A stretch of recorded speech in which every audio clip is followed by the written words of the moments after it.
Hello and welcome to FPL Mate, your best mate for fantasy Premier League content for the 2020-21 season. My name is Dan and today I've got for you a team selection and transfers video where I'm going to show you all about my team. How did I get on last week? Obviously I played my wildcard last week. How did my team get on? Who did I go for in the end? And let's move on forward as well and see how we can do in game week 32, of course, because that's what we're all talking about right now. Where are we thinking? Where are we putting our captain's armband? All the stuff like that. All to come in this video. If you do enjoy this video, please do give it a like and subscribe if you're new around here. Really appreciate that a lot. But before we get looking at my game week 31 scores, just a quick word from our sponsors today, which is, of course, OneFootball, the regular sponsors of the team selection videos. Now, for those of you who don't know what OneFootball is, it's a great app/website for all things football. We've got the January, not the January transfer window, we've got the summer transfer window coming up, so it's a great source of all those football rumours, news, that kind of stuff. And it's also great for checking the scores, checking the stats, checking up the lineups. That's probably why I find the most useful thing, checking lineups on the app. It's so useful. So do check it out, guys, completely free, and it helps support the channel. Go on. So, what you see before you is a 50-point wildcard team, a small rank drop, only a little rank drop, you know.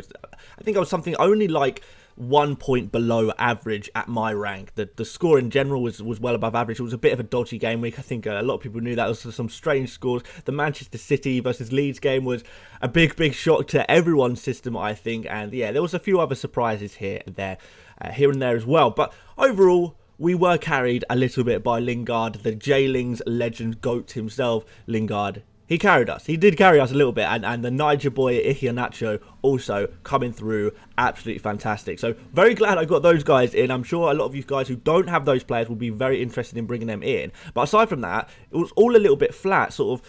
You know, with Castan, Leicester's defence looked pretty rubbish. We knew Shaw was not going to have a clean sheet. Oh, at least I thought Shaw wasn't going to have a clean sheet. But I actually started with Cedric. Cedric got auto-subbed off because Cedric didn't start. I was so sure with Tierney out, Cedric was going to be the main left-back for Arsenal for the rest of the season. But, you know, a real surprise when we see that Granit Xhaka actually starts for Arsenal at left-back. That was such a surprise to Arsenal fans, everyone. You know, we didn't see that coming. Don't know whether that's going to continue or not, but it's a slight concern there. You know, Liverpool conceded. Benteke scored against Chelsea. The Sterling captain completely failed. Rashford, you know, for me, I was always going to pick Rashford or Bruno. I picked Rashford in the end over Bruno, and they got the same points anyway, so no real loss there. Jota could have had a goal as well. You know, Mane, if he squared the ball, Jota could have got the goal, so he's a player you definitely want. Vidra on the bench with 7 points. I suppose it's nice to have him as a backup, but yeah, not a great game week.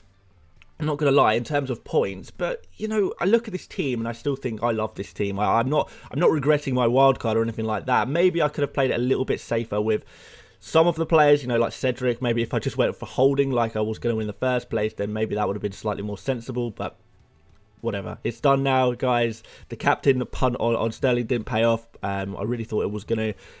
Whatever. Shall we move on? Let's move on to game week 32.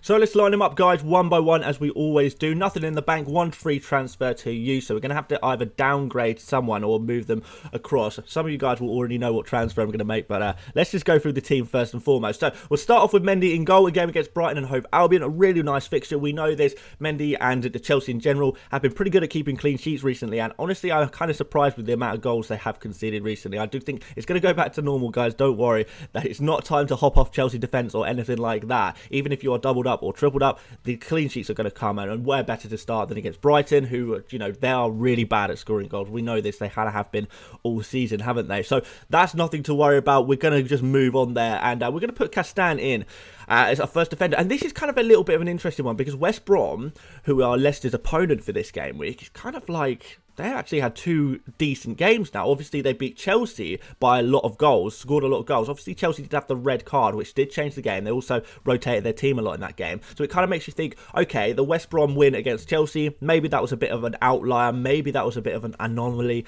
So maybe we shouldn't judge that one too much. Then we move on to West Brom beating Southampton 3-0. And at this point, you kind of think, okay, now that's two games where they've won by a lot of, you know, a few goals, you know, and actually done quite well. Southampton obviously have been really rubbish and they don't really have anything to play for, but still, two wins for West Brom. We know they're in relegation trouble. Are they going to make some kind of last-ditched effort to get out of that relegation zone?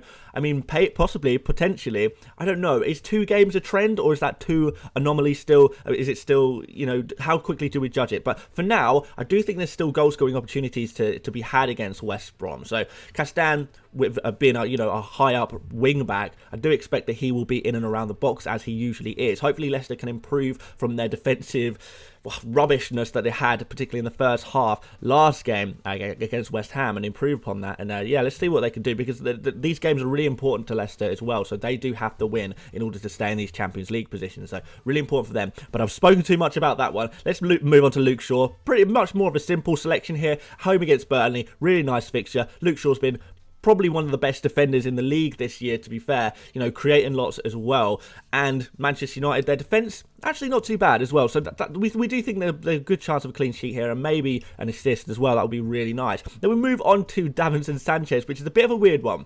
He didn't start last game for the first time in forever, and instead, Dyer started at centre-back with Rodon. I'm kind of wondering, is Sanchez out of the team now? I don't know, because Rodon and Dyer, that combination didn't really work. It didn't look very good either. Spurs kind of do have this problem at the back right now, and I'm not really sure where they're going to go with it. I'm not sure how they're going to improve the situation that they're in. Is Sanchez going to come back into this defence? I don't think overall this season he's actually been that bad. I think Dyer has been worse, for example, so I don't know if Sanchez is going to come back into the team. I do think, in general, there's going to be rotation in this Spurs team. Maybe Sanchez plays one game and not the other. I can hope that he plays both, but I'm not really counting on it. But if he does play one of these games, I think I'll be pretty happy with that. And, you've got to take that chance that he does play twice. So let's see what happens there, and hope that if he does play, Spurs can keep some clean sheets, and maybe even a corner header goal, because Sanchez can do that. But let's move on to Salah against Leeds. Kind of an interesting one. Leeds, I don't really know what I'm going to get with Leeds at the moment. They seem to have improved in many ways. I'm not sure they're still the defensive whipping boys as they were before. But then again, the only big team that they've kept the score low against is against Manchester City. All the other big teams have gone out and thrashed Leeds. So I don't know if it's just a Man City thing. I don't know if it's just, the red card obviously changed the game so much. The fact that Man City were chasing the game changed the game so much. Is it going to be back to big teams dominating Leeds again? I don't know. But, Salah is a player who is back on form. He's having lots of goal-scoring opportunities. We do like him a lot. He's looking, for me, the best premium midfield option in the game right now. If I'm completely honest, I do prefer him to, KDB, Bruno. So I'm happy to have him. I'm really looking forward to seeing what he can do in weeks to come. But this Leeds game, let's see what happens. But a goal would be nice, wouldn't it? Moving on to Sterling, he was my 1 week punt from last game week. I'm not going to lie, guys. He is going to be transferred out this game week.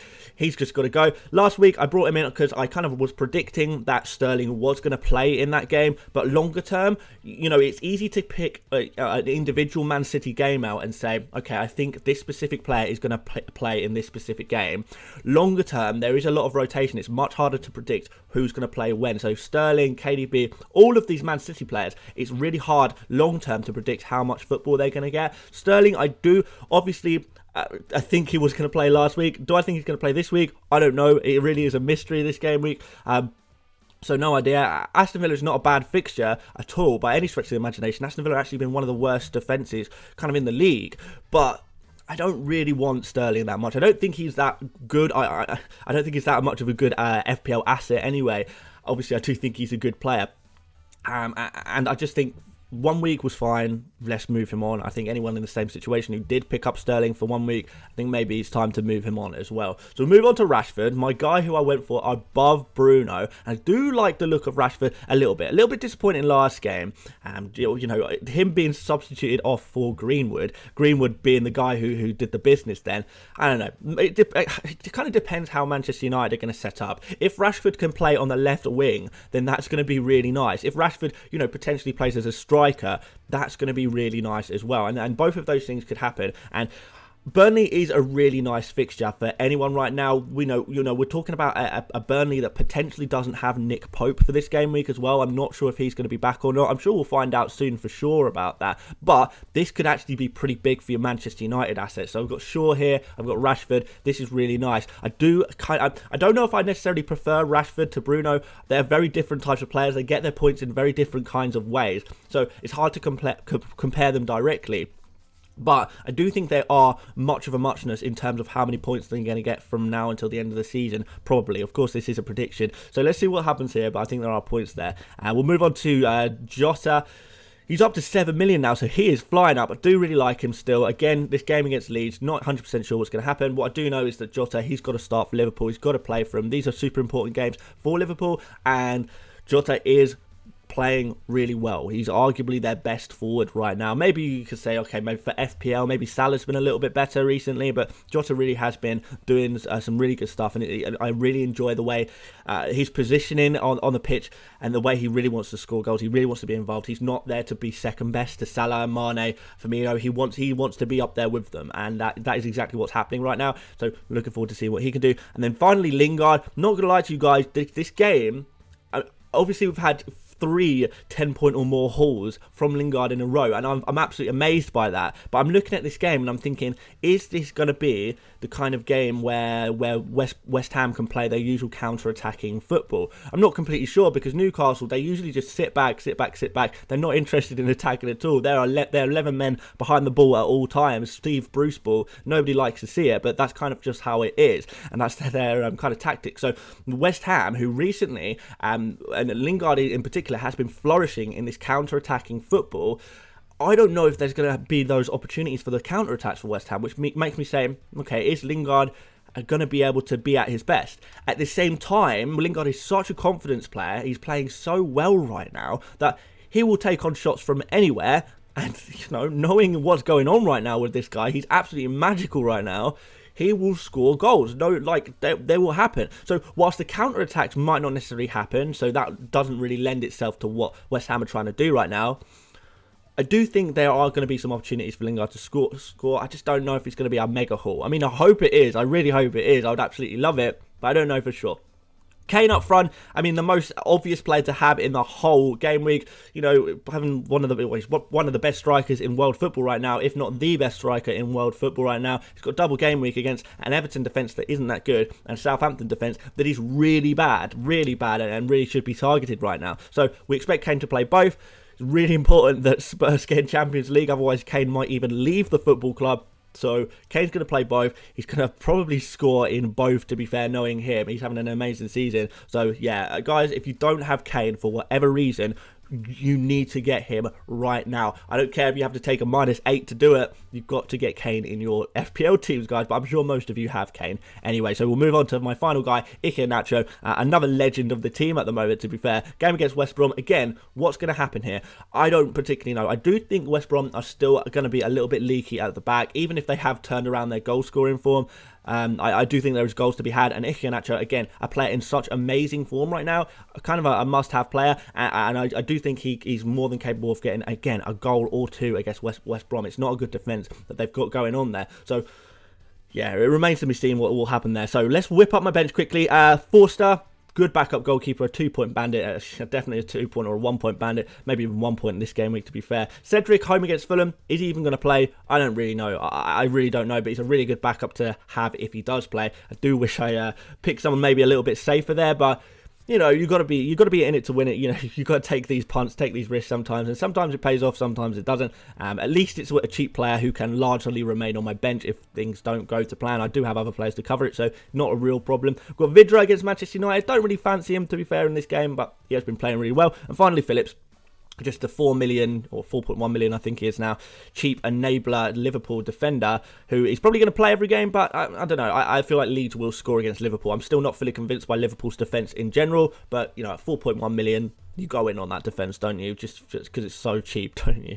But yeah, I'm not massive on Liverpool's defence right now. But there you go. So guys, it's time to make a transfer, I believe. Well, let's make one. Let's make a transfer. I think some of you guys will know what I'm going to do already, so I won't won't make you wait any longer. We're going to take Sterling out and we're going to put in Heung-min Son. Triple up on Spurs for the double game week. We love that. And guys, you probably, if this is the first time viewing my videos, you won't know this, but usually for underneath each player and where it says their fixture, I will put a colour depending on how difficult the fixture is.